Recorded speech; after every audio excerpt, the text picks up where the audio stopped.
original. And I'm in love with the money. Today I have with me Mirella Caravan. Mirella and her husband, they have a real estate company. It's called Caravan Real Estate. They're part of the Remax Specialty Group, and their life is centered around marriage, family, and home. And their goal is to help families alleviate the stress associated with buying or selling, and having a easy transition between homes or into their new home. So Mirella, thank you for joining, and I'll give you some time to talk more about you. Yeah, thank you so much. I've been a realtor now for 5 years. Time definitely flies by. My husband's been doing it for a little bit over 10, and I love what I do. I just is that gratification of literally helping, serving people from literally start to finish and beyond. I'm very client centric, and just really want the best, financial, help my clients make the best financial decision for their family and their home. Yeah. And today you and I are talking about something very important. I think we're talking about the power of follow-up. And this is relevant to any business, I feel, because I've listened to some stats and they say only 2% of potential clients actually purchase on the first contact. And it tends to want 8 to 12 contacts before there's a buy decision. So Mirella, what do you think? What's your thought about follow-up, and what does it mean to you? Oh my gosh, follow up. Number one, I absolutely love following up. I'm very, like I mentioned, client centric, and you have to follow up in order to build those relationships. And I truly feel that fortune is in the follow up. We've heard that cliche so many times, and it is something that you've got to do consistently, whether you are selling a product or perhaps, providing a service to your customers or to your clients.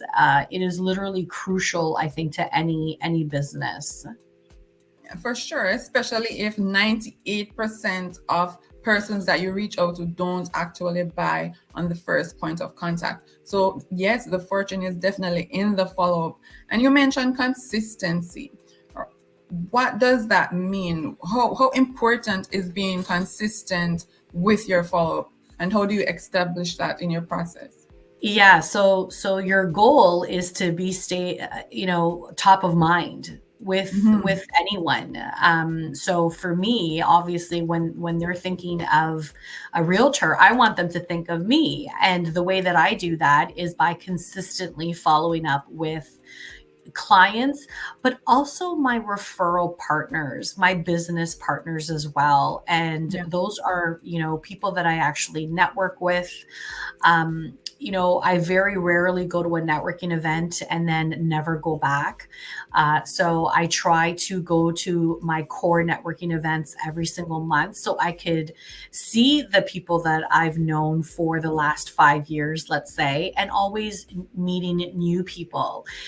And when I do meet those new people, I want to establish that relationship with them.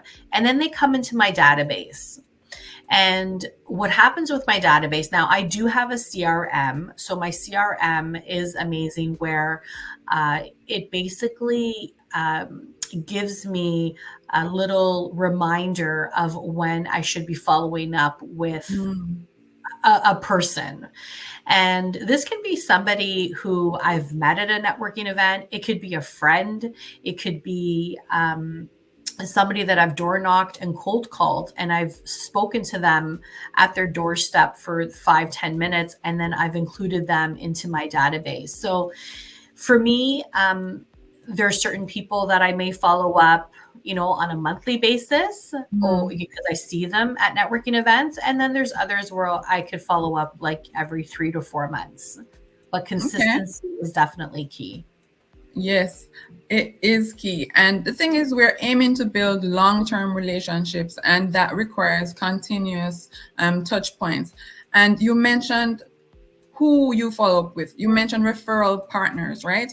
And we also, there are three groups, I think: your potential clients, your existing clients, plus your referral partners. Those three groups are key for follow up.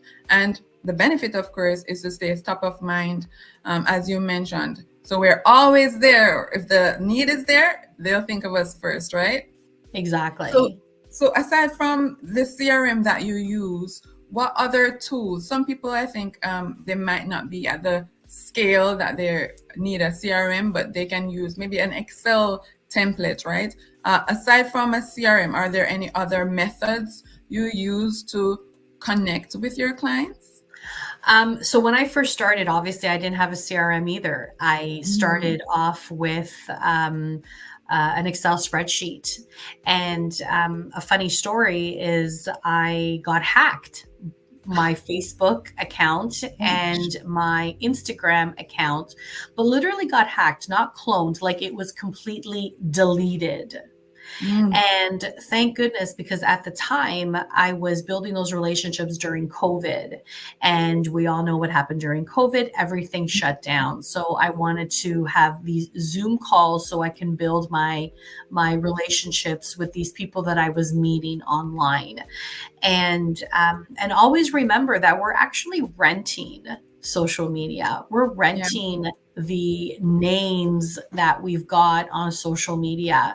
So what I did was I would, ask for the Zoom call on Messenger, and then I would, use my telephone, which is always with me, to say to them, hey, I absolutely loved our Zoom call that we had.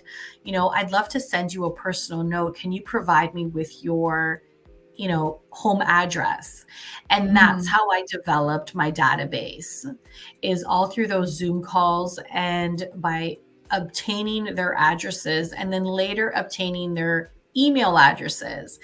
And once I did that, that's when my Facebook got hacked. So I was, thank goodness I had it in an Excel spreadsheet. So that's absolutely huge. But there's so many different ways of keeping a log of everybody that you meet, whether it's a business mm, card or whether it's an Excel spreadsheet, and schedule it. Schedule who you are going to connect with this mm, month, um, yeah. and make a plan. And there's different ways of connecting too. Whether we are going to use social media. I love doing videos through Facebook Messenger. I love doing, handwritten notes. Like I've got them all always ready, to write to people, postcards in the mail. So there's different ways of connecting with people and following up.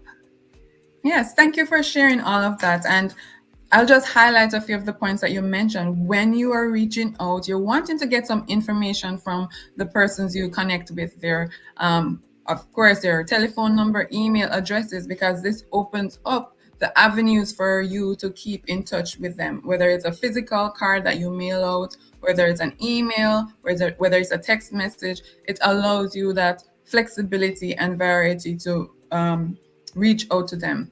And you mentioned two other things that I definitely want to highlight to those who are listening, right? Track it, right? Right? We're in business, and part of being in business is understanding what we're doing. We have our KPIs that we need to see that we are doing the actions that we have to take in order to bring revenue into our business. So definitely track it and schedule it, right? So thank you for mentioning those points. Um, have you noticed any difference in your approach? Because I guess maybe this relationship building might have evolved over time, or maybe you have other um, individuals in the same field that you could maybe offer a comparison to a transactional approach versus a relationship building approach. And I'm sure we can think of the different fallouts if we put our minds to it. But do you have any stories that you could share? Yeah, so I love my telephone. right? I pick it up on a daily basis. I make those calls. I usually use the Ford method. So I talk about Mhm. family, occupation, recreation, and then their dreams. And I also jot that down. So if somebody just got a new dog, right, Mhm. which I know a friend of mine just actually did, I'm going to remember that and I'm going to Mhm. say, hey, how is Felix doing? And I'm going to jot that down so that, 3 months from now, when I actually have to call this person back, I'm going to say, hey, how are the first 3 months of having, your puppy? How's it going? This, that, and the other. So, um, I find that by asking questions, about getting to know the person, Mhm. I don't I rarely, if ever, will I just give somebody a call and say, "Hey, Sue, do you want to sell your house?" Or "Hey, Sue, are you looking to buy your house?" Right? It's more of like, "Hey, Sue, I saw that it's, really gorgeous weather these next few days. Are you doing anything for the weekend that's exciting?" You know, something like that. Because they know exactly what I do, right? So Yeah. your whole point is that you want to, again, stay top of mind so that when they are looking for that realtor, that they are, going to be calling me, right? So, or, Yeah. and that goes, again, with any profession. Yes, for sure. And I can also relate it to my profession. When somebody gets an insurance policy from me to protect their family or their business, it's not a one and done, right? I have to keep in touch with them because your life will change. And as a result, their needs will change, right? And I find that people tend to forget even what they have. So it's just to keep them aware too of what they have, make sure they know how they need to tweak it, reevaluate their needs as life goes along. I'm not just in the business for the sale, as you mentioned. I'm not just knocking to say, um, do you need insurance? I'm wanting to find out what your goals are, your needs are. What's your family situation, your business situation? So I'm actually addressing the need and addressing it properly, right? And it's not a one and done, right? Like for you, Mhm. I'm sure people buy and sell homes all the time. If you don't do that follow up, you'll miss the second sale, right?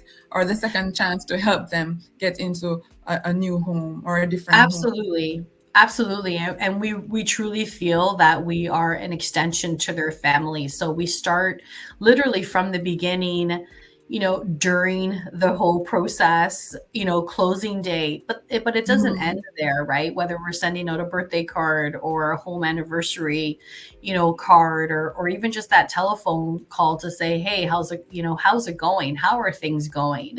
How are Mhm. you adjusting, to your new home, or what have you, right? So there's so many different things that you can talk about when you end up following up with your clients or even just your friends. Yeah. And the thing is, too, even I know sometimes we might get discouraged because we're doing our efforts to build our business and we might not get the response that we want. We might get no's, right? But even those persons who maybe didn't say a yes to us initially, we need to keep following up with them. For me, it means a life that's unprotected, right? And I understand the consequences of that. And sometimes it's just them wanting to think, wanting to learn more, right? And we are there to serve that purpose, right? So we have to give value with the follow up. So it's not just chasing the sale, it's building a relationship, it's providing value, and eventually we'll become partners with helping them build their lives, right?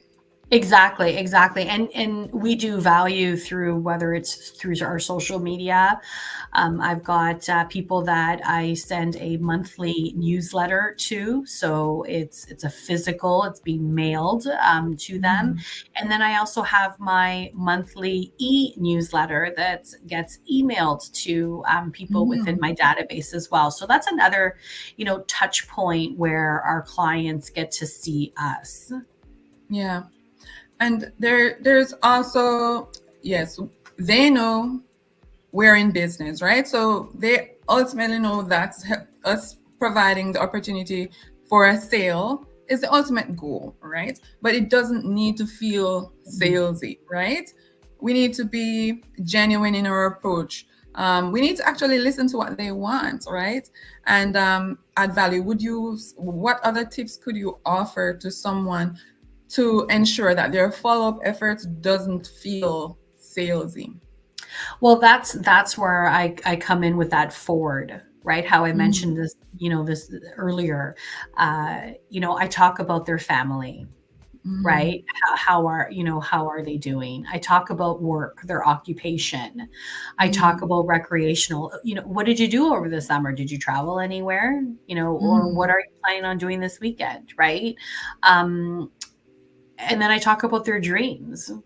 So you went to Buffalo to go shopping. Oh, okay. So if you had to go anywhere else in the States, what would be your dream vacation? If they're talking about, vacation.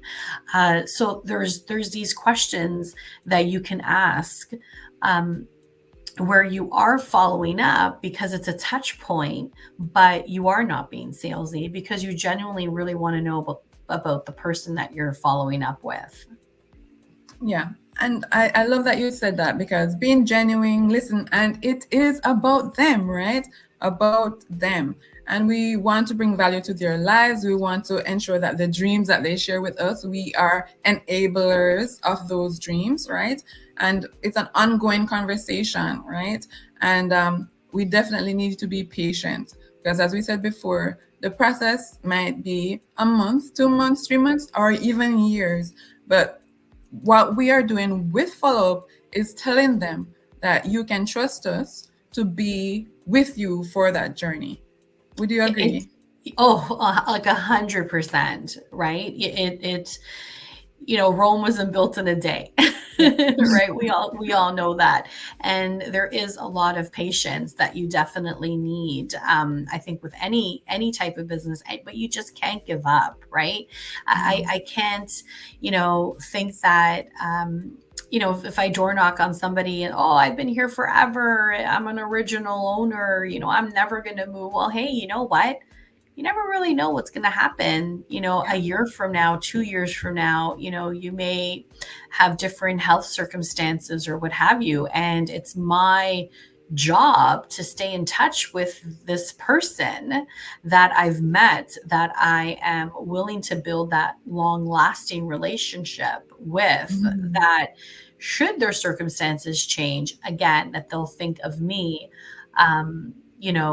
when they need to buy or sell, right? So yeah, 100%, absolutely.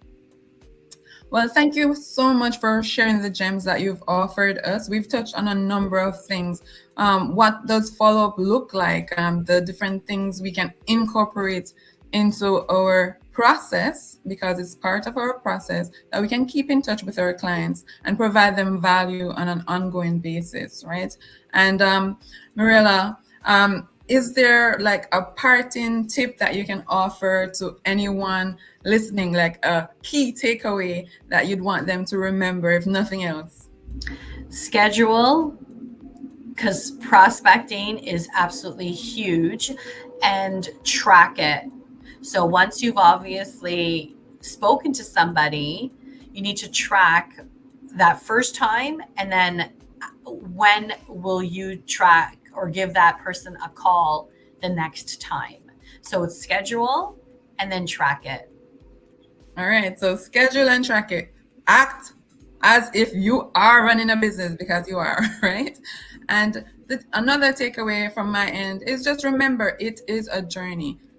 When you are offering your services, it's not a one and done, it's a journey. And the value is maintaining those relationships and ensuring that you're building that trust with that client, that you are top of mind, right? And thank you so much for joining me, Mirella. The value you've offered is awesome. And could you tell individuals how they can get in touch with you? Yeah, absolutely. My telephone number is 416 697 0423. You could reach me at Mirella at canavanrealestategroup.ca, Instagram at Mirella Canavan _realtor, and then Facebook under Mirella Canavan. Yeah, I'd love to be able to connect with more people. Again, it's all about building those relationships. Yes, so you've heard from Mirella. If you want to invite her into your family, you can reach out to her through those various avenues. And for me, I'm at info@moneymattersca.com, 647-951-6905. I'm here to help as well. Thank you so much for listening, and reach out if you have any questions or need our help. Thank you. Bye.